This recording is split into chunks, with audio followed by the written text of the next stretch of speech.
HCU భూముల రగడపై MLC Kodandaram స్పందించారు. తాము మౌనంగా లేమని, సమస్యల పరిష్కారానికి ప్రయత్నిస్తున్నామని చెప్పారు. హెచ్సియు భూములపై చట్టపరంగా హక్కు ప్రభుత్వానిదే అన్న కోదండరాం విద్యార్థుల్ని అరెస్టు చేయడం మంచిది కాదన్నారు.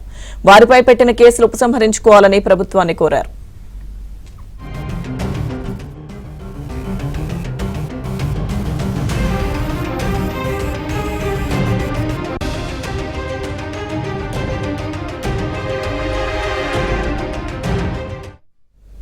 హెచ్సియు విషయంలో కేంద్రం బాధ్యత లేదా అంటున్న కోదండరాంతో మా ప్రతినిధి Siddharth face to face. Hyderabad central university భూముల అంశం తెలంగాణలో ఒక హాట్ టాపిక్గా మారింది. ఈ అంశంపై మనతో మాట్లాడడానికి ఎమ్మెల్సీ హెచ్సియు మాజీ స్టూడెంట్ ప్రొఫెసర్ కోదండరాం ఉన్నారు. ఆయనతో మాట్లాడదాం. సార్, హెచ్సియుకి సంబంధించినటువంటి భూములపైన అక్కడ ఉన్నటువంటి విద్యార్థులు ఒక మాట మాట్లాడుతున్నారు, ప్రభుత్వం ఒక మాట మాట్లాడుతుంది. మీకున్నటువంటి అవగాహన ఏంది? ఇప్పటి వరకు ప్రభుత్వం చెప్పినటువంటి బ్రీఫ్ కూడా మీరు విన్నారు. అసలు ఏంది దాని ఇష్యూ?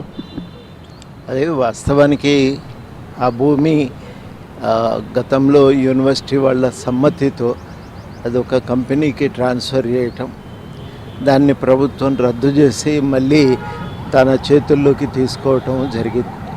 కనుక ప్రభుత్వం చెప్తున్నట్టు చట్టపరంగా ప్రభుత్వానికి హక్కులు ఉన్నాయి. విషయము అదొకటే కాదు. విషయం ఏంటంటే పర్యావరణ పరిరక్షణ అనే అంశం కూడా ఉంది కదా. ఈ రెండింటికి సమతూకం పాటించాల్సిన అవసరం ఉంది కదా అనే ఒక అభిప్రాయం. ఎందుకంటే యూనివర్సిటీ ఆ భూమి ఇచ్చినప్పుడు వాళ్ళకు కూడా ప్రతిగా ఇంకా కొంత భూమిని వేరే ప్రాంతంలో యూనివర్సిటీ